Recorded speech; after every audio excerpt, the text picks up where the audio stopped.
This is CBC Vancouver News.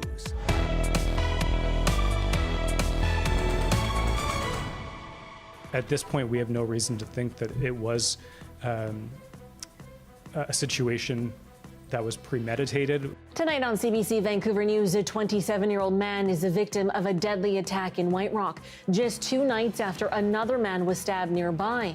Also, Wood Energy has had 10 years to make a safe plan to house its workers, and it has failed to do so. where do you house hundreds of workers in Squamish if there's no on-land option? The district considers a plan to take them to the water. Plus, Merritt looks to crack down on penalties for those caught watering as BC stares at another drought-laden summer. Good evening and thanks for joining us. I'm Zahra Premji. A young man has been identified as the victim of a deadly stabbing in White Rock last night.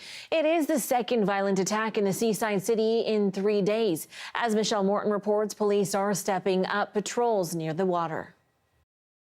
The family of 27-year-old Kulwinder Sohi has identified him as Tuesday night's stabbing victim. RCMP say they were called about a stabbing around 9:30 p.m. in an area less than a 2-minute drive east of the White Rock Pier near the waterfront. Police say the victim died at the scene. The suspect is described as a black male, 5'11", wearing a hat and a gray hoodie.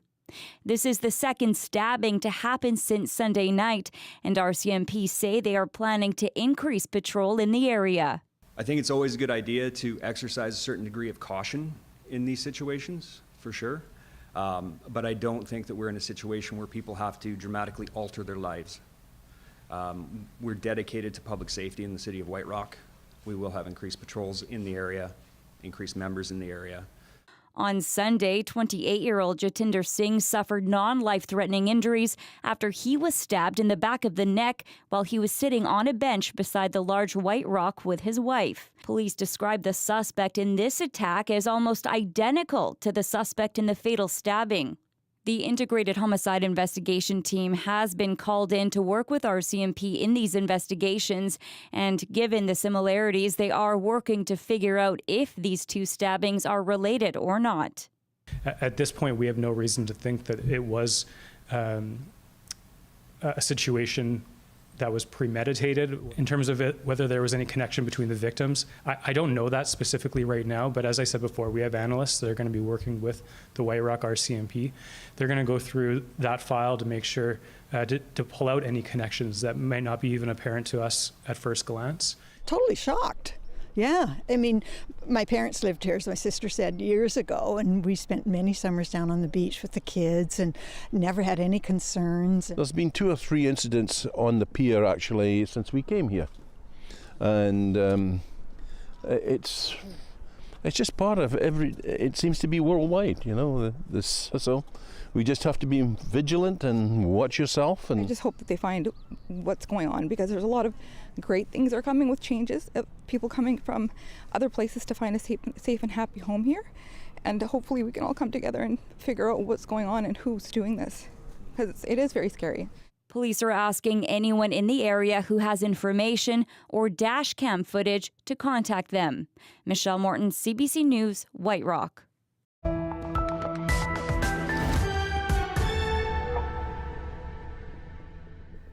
The first evacuation order has been issued in BC's 2024 wildfire season, and the Wildmere Creek fire is affecting the small community of Chetwynd in northern BC. That's just 210 kilometers northeast of Prince George. The town's mayor says he's been disturbed by the lack of moisture leading up to the wildfire season and now worries what it will mean for the firefighting efforts. We don't have that groundwater to suppress any of the fires that might, or sparks that might hit the ground. We've been worried about this since last year, and when we were in the drought state. The fire, which is suspected to be human caused, has grown to about 50 hectares. Discovered around 4 p.m. Wednesday, the BC Wildfire Service says it's burning about 10 kilometers southwest of Chetwynd. Ground crews and air tankers are responding. Operations which have closed Highway 97 west of the town. And there's an evacuation of the surrounding neighborhoods. The evacuation order extends to an area directly west of Bissett Creek, south to the Pine River, and east to Wildmere Creek, including all properties on the north side of the highway. More resources will be en route tomorrow morning. The area is experiencing sustained winds, and those are coming from the southwest. So that's sort of pushing any kind of fire growth that we're seeing towards the northeast. So that is towards in the direction of Chetwynd there, as well as much as with much of the Peace region, persistent drought conditions are present. So every bit of fuel that is available there is quite dry. Chetwynd's mayor says the community is standing by and an evacuation office is ready for anyone leaving their homes. People seeking to travel in the area are advised to check Drive BC and the BC Wildfire Service for the latest information. Now, there have been 177 fires in BC this year so far. Well, firefighters and first responders in Northwest BC are being saluted for their quick thinking in tackling a brush fire on Gitwangak First Nation land. House, house, house, house, house over there, house back there, and then a bunch more schools on fire now. The fire began on Monday, destroying more than a dozen vehicles and multiple buildings. Responders say bone-dry conditions and strong winds allowed the fire to spread quickly. The Gitwangak Fire Department says 2 volunteer firefighters were transported to hospital. They are also reminding the community to be cautious as fire danger is high. Well, as drought continues to plague BC communities across the province, they're bringing in early water use restrictions in one area as they buckle down ahead of what is expected to be a dry summer. In some places, rule breakers face fines, but in the city of Merritt, those caught watering could face much harsher penalties. Our Radio Canada reporter Julie Landry has more from the Nicola Valley. This year, the city of Merritt wants to take every precaution. The Level 3 water restriction is imposed 3 months earlier in the year. The goal is to keep the water levels high and to reduce the likelihood of tighter restrictions. This is a recommendation by staff who are on the ground, and they can see that snowpack is 65%. We're almost, 35% lower than normal. We do rely on that runoff to help us. So we decided if we went to Level 3 early, we could start to control our water so we could have people watering through the hotter months. Those who won't comply will have more than a fine. If you don't follow the rules, the city will shut your water off. Some find it heavy-handed, others agree with it.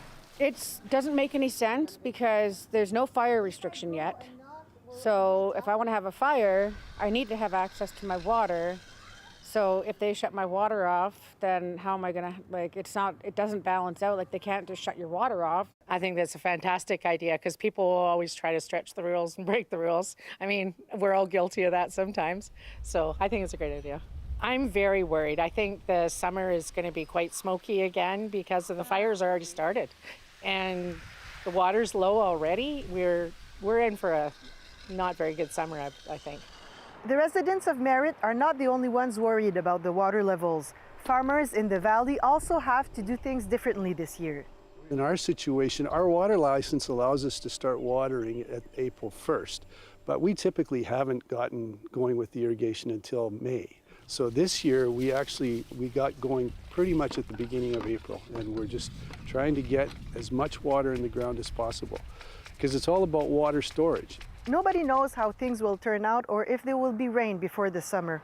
The mayor of Merritt admits he's worried, but he's also confident that if people respect the water restrictions and the fire ban, the city should be fine. For CBC News, I'm Julie Landry in Merritt. Work is ramped up to rebuild dozens of homes destroyed from a wildfire that swept through the Squamish Nation in the Shuswap last summer. Today, at a ceremony and ribbon cutting, Chief James Toma recalls a harrowing experience from the Bush Creek East wildfire. We were trapped underneath the bridge during the fire, and that was something that I'll always remember because at that time, I did not know if my wife made it out of the fire. 4 new subdivisions have been built so far for the residents in the Shuswap village of Chase in an effort to replace the 34 homes destroyed by the August 2023 wildfire. The federal government contributed $24 million to the rebuild in this $30 million project.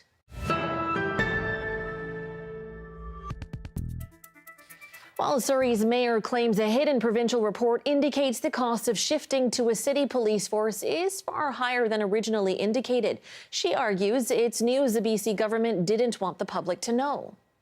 And now we know why they didn't want to give it to us.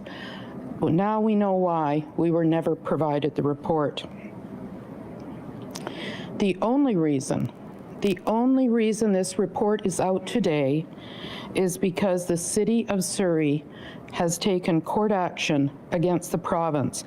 Locke says the report commissioned by the province shows the cost of moving from the RCMP to Surrey Police Service would be $750 million over 10 years. She claims the province is forcing an unnecessary and expensive transition on the city. People want the RCMP, and I get high fives every day from residents in our city saying they want the RCMP to stay. Public Safety Minister Mike Farnworth says Locke is talking about a model for Surrey Police that doesn't compare apples to apples. What the mayor is doing is completely disingenuous. She was looking at something that Deloitte considered what would be the cost of 900 Surrey Police Service officers compared to 724 RCMP officers. And to suggest that that is the model and to suggest that that is the basis for cost is simply, completely, utterly false. The City of Surrey and province will face off in court next Monday. Well, more than 250 Squamish residents packed into a local gym last night with one issue in mind: whether Squamish Council should allow a cruise ship to house workers for an LNG plant being built near the community. David Ball has that story. The ship is being called a floatel, a floating hotel to house 650 workers near Squamish. Woodfibre LNG wants to house its future staff on a converted cruise ship. The project was approved by BC and Ottawa, but its housing plans need Squamish District's approval. More than 50 residents signed up to share their opinions of the staff housing and whether Woodfibre should get a temporary use permit to house its staff at sea for its $5 billion project. Woodfibre LNG has had 10 years to make a safe plan to house its workers, and it has failed to do so. Imagine if Woodfibre LNG had invested $100 million in affordable housing. I get it that people oppose the Woodfibre project, but this is a temporary land use project. They obviously need accommodation for their workers. And compared to the Olympics, this will be a relatively small workforce. Woodfibre LNG is proposing a floatel in Squamish, my hometown, to try to deal with what have largely been recognized within the past 10 years as to be the social or human rights impacts of resource extractive projects and what are sometimes referred to as man camps. But Squamish Nation supports the floatel. One of its 16 hereditary chiefs also spoke. Woodfibre LNG listened, and they heard the concerns of our community, of our women, and they invested in the floatel. The company says it has consulted for 5 years with the district and believes the proposed cruise ship will reduce any negative impacts. Project's been approved by federal, provincial, and Squamish Nation regulators, and it's under construction. But after nearly 6 hours of deliberations, council voted to defer a decision until next Tuesday. It is late in the evening. We have been receiving written correspondence up until 11:31 p.m. Next Tuesday, council will reconvene to make their final decision on the floatel proposal. But if the idea is sunk, nobody's clear what will happen, with the ship docked in Nanaimo and ready to set sail. David Ball, CBC News, Squamish. Nanaimo RCMP and a victim's family are asking you for help to identify a man accused of randomly attacking a vulnerable person. A man with developmental difficulties was walking his dog Thursday when someone bear sprayed him in the face. The victim's family doesn't want to name him out of concerns for his safety. Completely unprovoked, unnecessary, and very frightening. My brother was very frightened. The victim's sister says what happened has robbed her brother of the life independence he had. She's hoping someone with information will come forward. The suspect is described as a late teen or a young man wearing a dark hoodie. Well, Angela Davidson, deputy leader of the Green Party of Canada, better known as Rainbow Eyes, has been sentenced to 60 days in jail at the Nanaimo courthouse. We're ready for anything. We have seen how Indigenous land guardians across Canada have gone to jail, so we're ready for a sentencing that fits into this colonial system. Would you do it again? I would do it again, yes. The sentencing follows her conviction on 7 counts of criminal contempt back in January. She was first arrested in May 2021 after chaining herself to a gate at the Fairy Creek protests against old-growth logging. She broke bail 6 other times through 2021 and early 2022 to protest at the blockade. Well, people in Port Renfrew are anxiously awaiting a decision around potential fishing closures in the area. They say it would have devastating impacts on the local economy. Fisheries and Oceans Canada is proposing to expand the off-limits to salmon fishing area to try to protect foraging grounds of endangered southern resident killer whales. Some local fishing guides say this would kill their business. It'll feel like the end of an era for me. Worked hard to get here and to stay here, and if it closes, me and my family won't have that anymore. You know, the dagger's already been driven.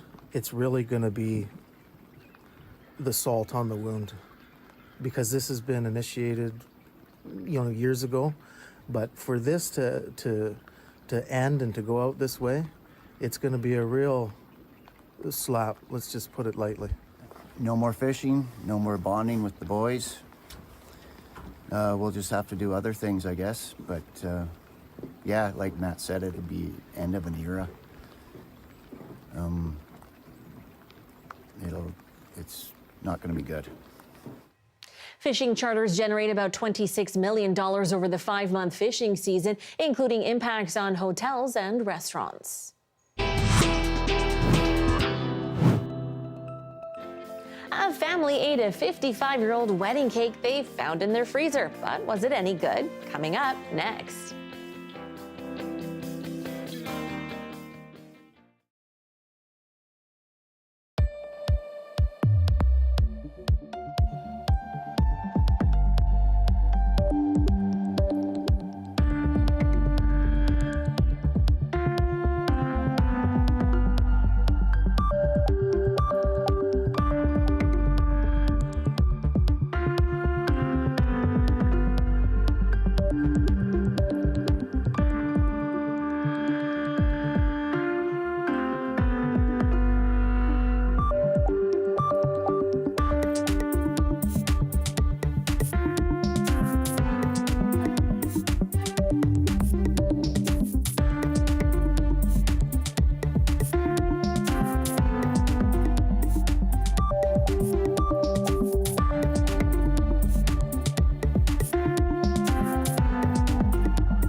Well, you may remember a story we told you about a family discovering a 55-year-old wedding cake buried in the bowels of a freezer. Well, we have an update for you. The cake has been eaten. So was it any good? Take a look.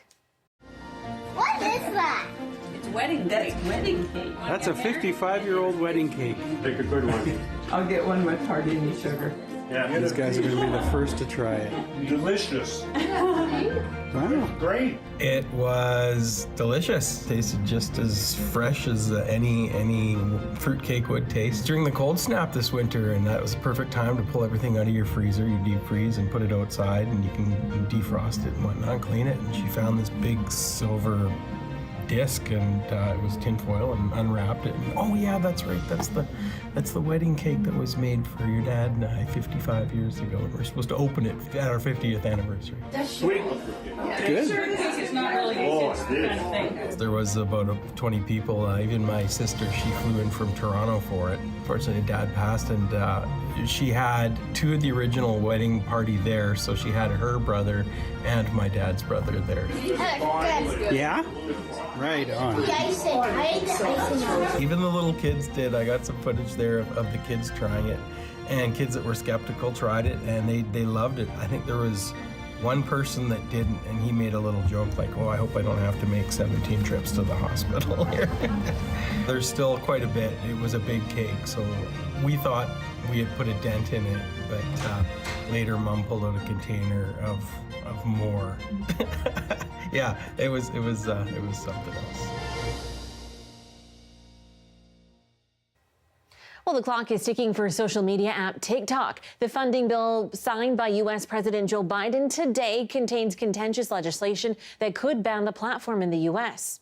Now, the new law calls on TikTok's Chinese parent company to sell the app by the end of the year or be blocked in the U.S. American lawmakers say the platform could be a national security threat. The company says it will be fighting the bill, calling it unconstitutional. Well, here's a time-lapse of downtown Vancouver this afternoon. Rains on and off throughout the day. Darius will have your full forecast coming up next.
So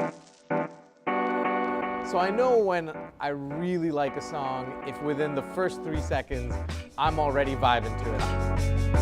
Hey, I'm Rohith Joseph. Vibin' is the new show all about discovering great new songs and fresh artists from across BC and beyond. It's not one person dictating what good music is, it's the community sharing what good music is.